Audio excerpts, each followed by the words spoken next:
నమస్తే అండి. శ్రీ గురుభ్యో నమః. శ్రీమాత్రే నమః. ఈరోజు మనము గోచార రీత్యా గురుగ్రహం మనకి మే 14వ తారీఖున వృషభ రాశి నుంచి మిథున రాశిలోకి సంచారం జరుగుతుంది.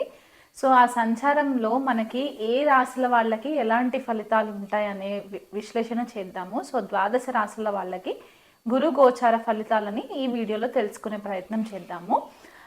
గురుగ్రహం మనకి మే 14వ తారీఖున రాత్రి 11:20 మనకి న్యూఢిల్లీని కనుక మనము లొకేషన్గా తీసుకున్నట్లయితే కనుక ఆ సమయానికి వృషభ రాశి నుంచి మిథున రాశిలోకి సంచారం జరుగుతుంది. మే 14వ తారీఖు నుంచి కూడా అక్టోబర్ 18వ తారీఖు వరకు కూడా మిథున రాశిలో సంచారం జరిగి 18వ తారీఖు అక్టోబర్లో కర్కాటక రాశిలోకి వక్రగతిలో ట్రాన్సిషన్ జరుగుతుందన్నమాట. సో అక్టోబర్ 18 నుంచి డిసెంబర్ 5వ తారీఖు వరకు కూడా గురువు కర్కాటక రాశిలో వక్రగతిలో సంచారం జరిగి డిసెంబర్ 5వ తారీఖున మళ్ళీ డైరెక్ట్ మోషన్లోకి వచ్చిన తర్వాత నెక్స్ట్ ఇయర్ అంటే 2026 జూన్ 2వ తారీఖు వరకు కూడా గురువు మనకి మిథున రాశిలో సంచారంలో ఉంటుంది. అంటే దాదాపుగా ఒక 2 రాశులని మనకి ఈ ఇయర్ కవర్ చేస్తారనమాట. అండ్ ఇది మనకి అతిచారి అని కూడా చెప్తారు. ఈ సంవత్సరం గురువు అతిచారి అంటే చాలా ఫాస్ట్ మూవ్మెంట్ ఉంటుందన్నమాట. సో గురువు మనకి జనరల్గా ఏమనుకుంటామంటే జీవకారక గ్రహము అని చెప్పేసి అనుకుంటూ ఉంటాం అనమాట. ఎందుకంటే గురువు చాలా మంచి ఫలితాలు ఇస్తారు, శుభగ్రహము. మనకి ఏ ఆస్పీషియస్ ఫంక్షన్స్ చేసుకోవాలనుకున్నా కూడా గురుబలం చూసిన తర్వాతే మనము క్యాలిక్యులేషన్స్లోకి తీసుకునే ప్రయత్నం చేస్తూ ఉంటాం అన్నమాట. జీవకారక అంటే మనకి ఏదైతే ఆక్సిజన్ మనకి సప్లై అవుతుందో దీనికి గురువే కారణం అవుతారు.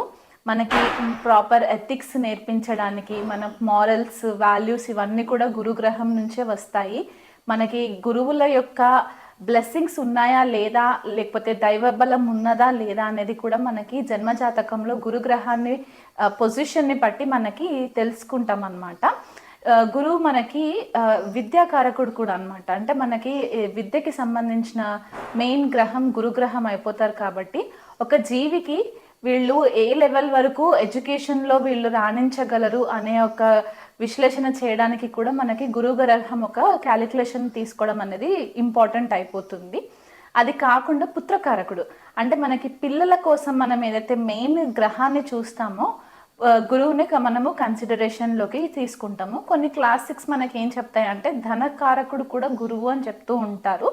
ఎందుకంటే ధనస్థానానికి గురువు కూడా ఒక రకంగా ఆధిపత్యం వహిస్తారు. కాబట్టి అన్ని శుభకార్యాలకి మనకి ఏదైతే మన లైఫ్లో జరగవలసిన శుభ ఫలితాలకన్నిటికీ కూడా గురుగ్రహం చాలా ఇంపార్టెంట్ అయిపోతుందన్నమాట. సో అలాంటి గురుగ్రహం యొక్క సంచారము ఈ ద్వాదశ రాశుల పైన చాలా ఎఫెక్ట్స్ ఉంటాయి. కాబట్టి అది ఎలా ఉండబోతుందనే విశ్లేషణ నేను చేస్తాను.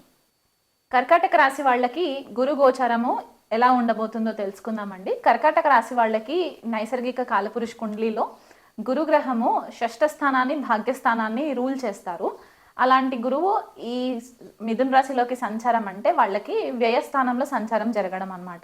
జనరల్గా వ్యయస్థానం మనము ఐసోలేషన్కి లేకపోతే దూరంగా ఉండడము అంటే గృహం నుంచి సొంత ఊరు నుంచి దూర దేశంలో ఉండడము, దూర ప్రాంతంలో ఉండడం అనేది కూడా మనము కన్సిడరేషన్లోకి తీసుకుంటాము. ఒంటరిగా ఉండడానికి ఇష్టపడడము, హాస్పిటల్స్ ఇవన్నీ కూడా మనకి వ్యయస్థానం నుంచి కూడా చూస్తారు. లాసెస్ ఇవన్నీ కూడా అనమాట.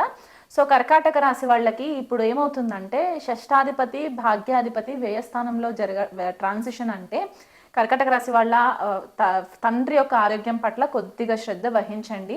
మీ ఆరోగ్యం పట్ల కూడా కొద్దిగా శ్రద్ధ వహించండి. ఎందుకంటే షష్ఠస్థానాన్ని రూల్ చేసే గ్రహము వ్యయస్థానంలోకి వెళ్ళిందంటే కొద్దిగా హెల్త్ పరంగా, ఆరోగ్యపరంగా మీకు హాస్పిటల్లో కొద్దిగా ఖర్చులు పెట్టించే పరిస్థితి కనిపిస్తుంది. కాబట్టి ఆ విషయంలో కొద్దిగా కేర్ఫుల్గా ఉండండి. తండ్రి యొక్క ఆరోగ్యం పట్ల కూడా కేర్ఫుల్గా ఉండండి.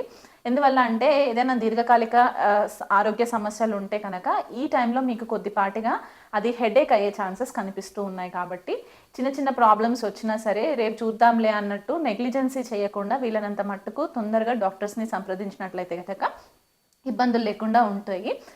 గురువులతో కొద్దిపాటిగా మంచిగా ప్రవర్తించే ప్రయత్నం చేయండి. ఎందుకంటే ఇక్కడ కొద్దిగా మీకున్న ఫ్రస్ట్రేషన్స్ వల్ల కొద్దిగా గురువుల పైన కూడా మీరు అవి వ్యతిరేకంగా చూయించే పరిస్థితులు గోచరిస్తున్నాయి.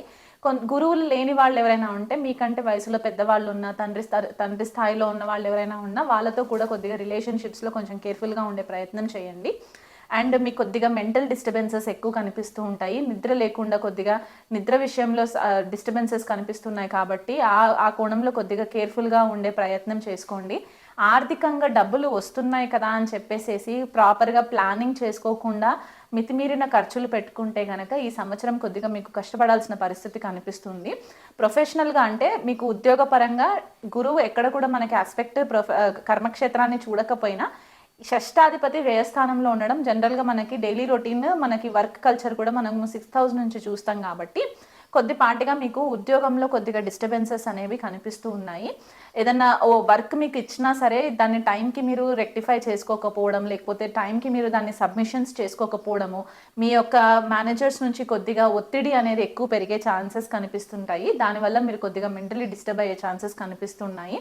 అండ్ భార్యాభర్తల మధ్యలో కూడా కొద్దిపాటిగా విభేదాలు వచ్చే పరిస్థితి కర్కాటక రాశి వాళ్ళకి కనిపిస్తుంది కాబట్టి ఆ విషయంలో కొద్దిగా కేర్ఫుల్గా ఉండండి. అంటే మీరు మీ లోకంలో మీరే ఉంటాను అని అనుకునే ఒక పరిస్థితి గురుగ్రహం వల్ల మీకు కనిపించే ఛాన్సెస్ ఉన్నాయి. ఆధ్యాత్మికంగా మాత్రం ఇది చాలా మంచి ట్రాన్సిట్ అని చెప్పుకోవచ్చు. మీరు ఆధ్యాత్మికంగా ఎదగడము, లేదా ఏదైనా హీలింగ్ కోర్సెస్లో జాయిన్ అవ్వడము, మెడిటేషన్ కోర్సెస్లో జాయిన్ అవ్వడము, లేకపోతే ఏదైనా యోగా నేర్చుకోవడము, మీకంటూ ఒక సెల్ఫ్ ఇంట్రోస్పెక్షన్ అనేది ఎక్కువ జరిగే ఛాన్సెస్ ఉంటాయి.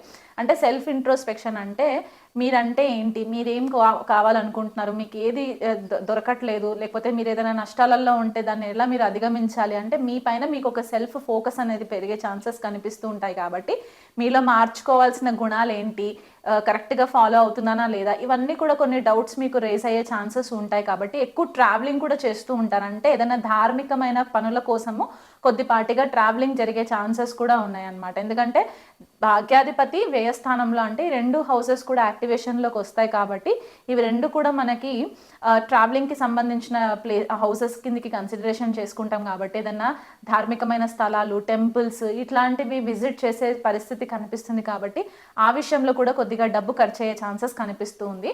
కర్కాటక రాశి వాళ్ళకి ఎవరైనా పెద్ద ఏజ్లో అంటే పెళ్ళిళ్ళు అవ్వని పిల్లలు ఎవరైనా ఉంటే కనుక వాళ్ళ విషయంలో వాళ్ళ పెళ్ళిళ్ళ కోసం అని చెప్పి మీరు ఖర్చు పెట్టే పరిస్థితి కనిపిస్తుంది. అంటే శుభకార్యాలకి డబ్బులు కొద్దిగా ఖర్చు అయ్యే పరిస్థితి కనిపిస్తుంది. ఇది వరకు ఎవరైనా సరే గృహం నిర్మించుకోవాలి, లేకపోతే ఏదైనా ల్యాండ్స్ కొనుక్కోవాలి, లేకపోతే మ్యూచువల్ ఫండ్స్లో డబ్బులు ఇన్వెస్ట్మెంట్ చేయాలి, ఇలాంటివి ఏవైనా అనుకున్నట్లయితే కనుక ఈ సంవత్సరం వాటిపైన ఎక్కువ ఫోకస్ పెరిగే ఛాన్సెస్ ఉన్నాయి. దానివల్ల మీరు కొద్దిగా డబ్బు ఎక్కువ అధికంగా కూడా మీరు ఖర్చు పెట్టే ఛాన్సెస్ కనిపిస్తున్నాయి.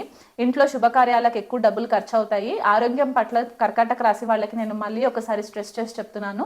మీకు ఏమాత్రం యాంగ్జైటీ అనిపించినా సరే మీరు వెంటనే మెడిటేషన్ ప్రాక్టీసెస్ నేర్చుకున్నట్లయితే కనుక దాన్ని చేసుకోవడం వల్ల కూడా మీకు చాలా మట్టుకు రిలీఫ్ వస్తాయి. దగ్గరలో ఉన్న బృహస్పతి టెంపుల్ ఏదైనా ఉన్నా, నవగ్రహ టెంపుల్ ఏదైనా ఉంటే కనుక అక్కడ ప్రతి గురువారం రోజు 16 ప్రదక్షిణాలు చేసుకొని ఆవు నెయ్యితో దీపం పెట్టుకున్నట్లయితే మీకు ఫేవరబుల్ రిజల్ట్స్ వస్తాయి. అండ్ ఇంకొకటి ఏంటంటే గురువుల పట్ల కొద్దిగా రెస్పెక్ట్ చూపిస్తూ ఉండండి. వాళ్ళు మీకు ఎక్కడైనా కన్ఫ్యూజన్ అనిపిస్తే కనుక వాళ్ళ సలహాలు తీసుకునే ప్రయత్నం చేయండి.